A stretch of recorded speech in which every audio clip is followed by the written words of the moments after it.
It was the kind of place you move to when you're starting over, or maybe when you're just starting out. The apartment building stood on a forgotten street, a tired brick relic from another time. The rent was cheap, and for me, that was the most important detail. I hauled my few boxes up 3 flights of creaking stairs, the air thick with the smell of dust and old wood.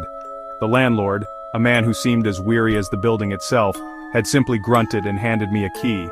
My unit, 3B, was small, but it was mine, a little corner of the world to call my own, but it wasn't long before I realized I wasn't entirely alone in my new sanctuary. My first encounter with him was brief, almost forgettable.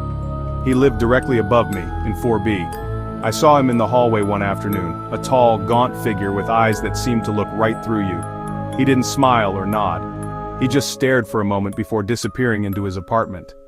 I tried a friendly hello, but the word died in the narrow, poorly lit corridor. He was probably just a private person, I told myself.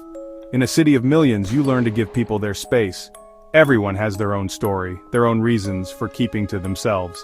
I didn't think much of it then, but the quietness from his apartment was different.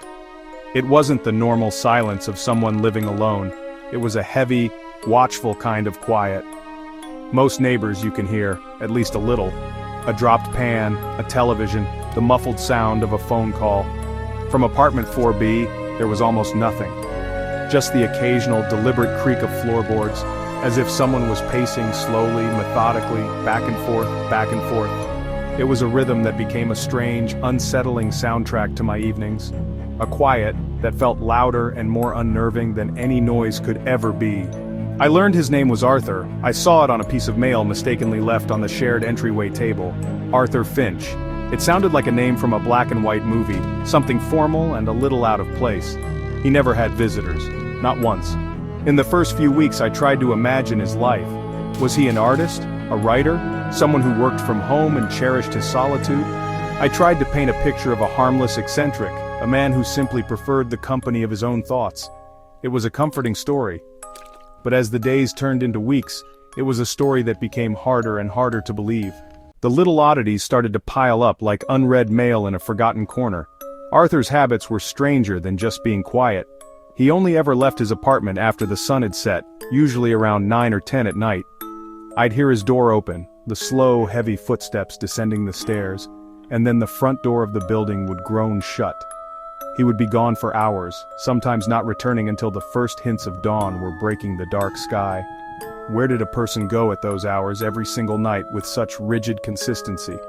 It was a question that began to occupy my thoughts more than I wanted to admit. He also had a strange routine with his garbage.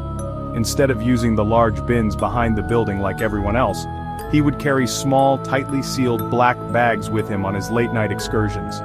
He would clutch them like they contained something precious, or perhaps something he desperately needed to hide.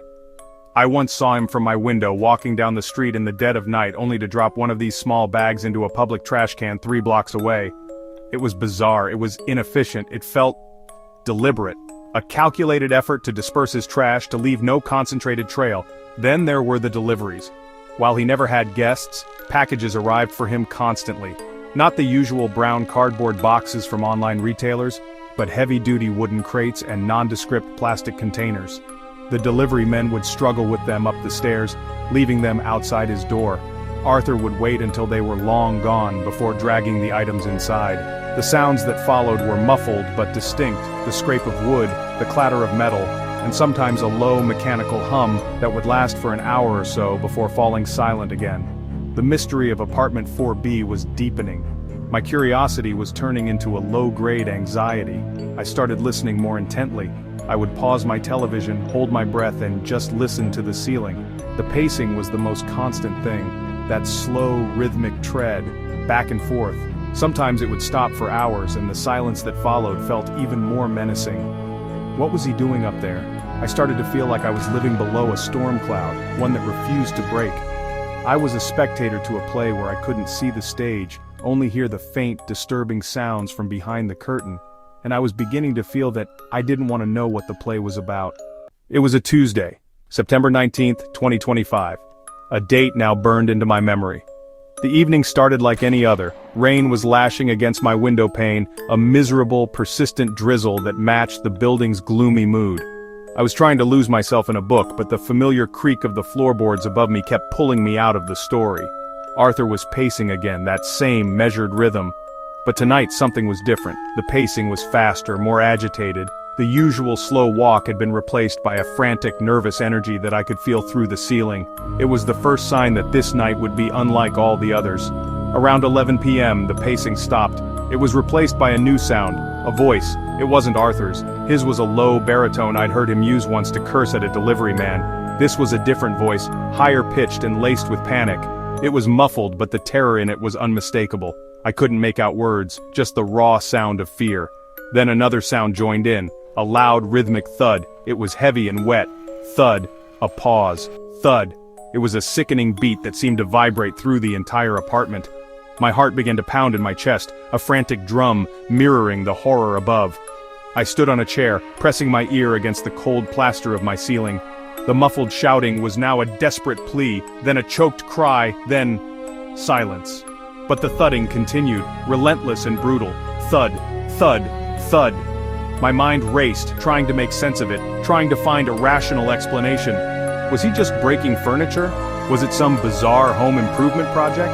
But my gut, my instincts, screamed that it was something far worse. The sound was too organic, too visceral. It was the sound of violence. My body went cold with a terrifying realization of what was likely happening just a few feet above my head. Frozen in place, I didn't know what to do. Should I call the police?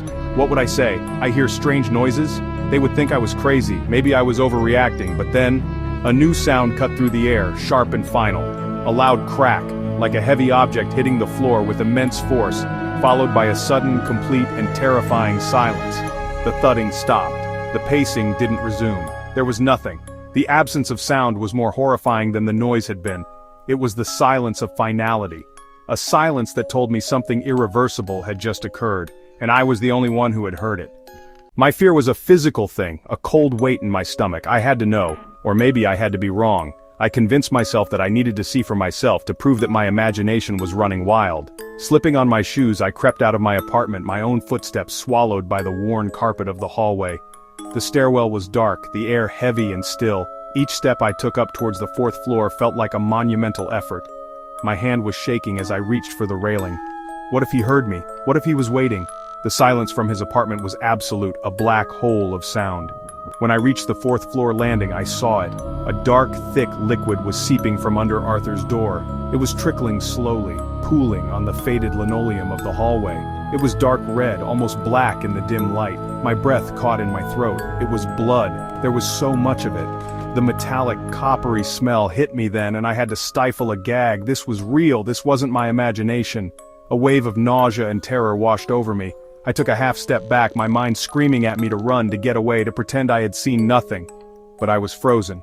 My gaze was fixed on the door. It was slightly ajar. It hadn't been closed properly. Through the narrow gap, I could see a sliver of the scene inside. It was a vision from a nightmare. The apartment was a disaster zone. Furniture was overturned, but that wasn't what held my gaze. On the floor, partially visible, was a person. They weren't moving, and standing over them, his back to me, was Arthur. He was holding something long and metallic. He was utterly still, as if contemplating his work. In that instant, the world seemed to stop. Suddenly, Arthur moved.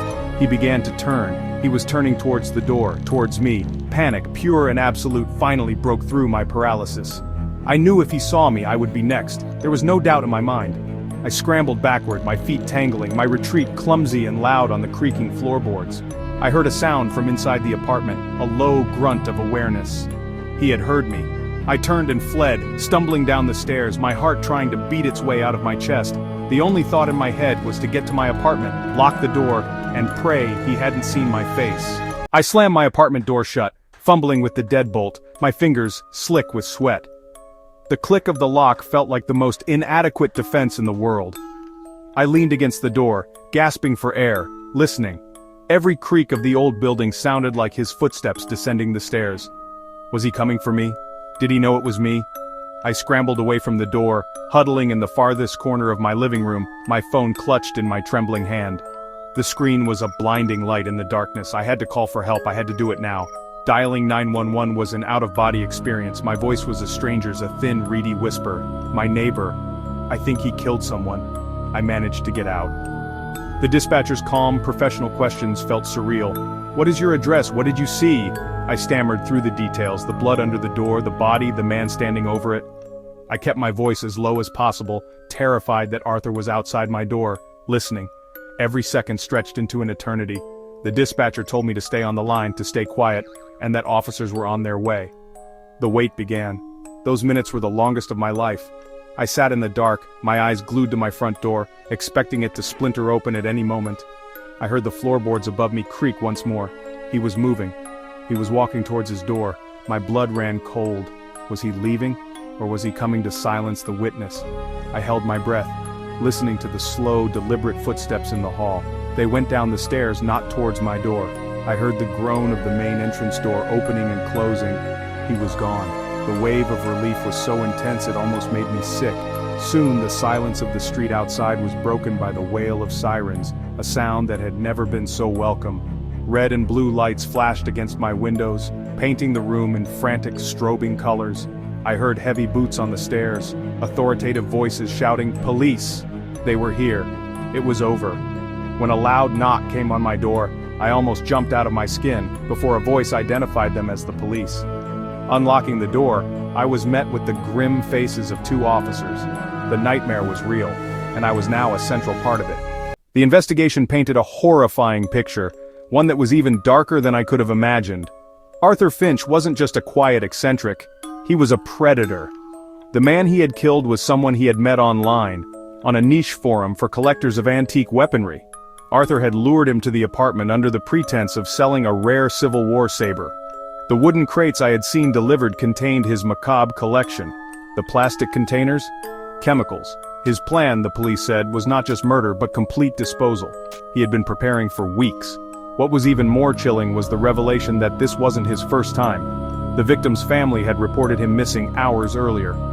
They had even given the police Arthur's name and address, telling them he was the last person their loved one had planned to meet. But due to a jurisdictional mix-up or a lack of immediate evidence, no one had acted on it. No one had come to check. If they had, the man upstairs might still be alive. My call, prompted by the sounds of a murder already in progress, was what finally brought them to the scene. That knowledge is a heavy burden to carry. The aftermath has been a long, slow journey through fear and anxiety. For months, every creak in my apartment building sent a jolt of panic through me. I couldn't sleep without a light on. The friendly faces of strangers on the street suddenly looked like masks, hiding unknowable intentions. The world, which had once seemed mostly safe, now felt filled with hidden dangers. The experience shattered my sense of security, that comfortable illusion that bad things only happen to other people, in other places. I learned that night that evil can live just one floor above you, pacing quietly while it plans its next move. I moved out of that apartment as soon as I could. I couldn't stand the memories etched into its walls, but you can't move away from a memory like that.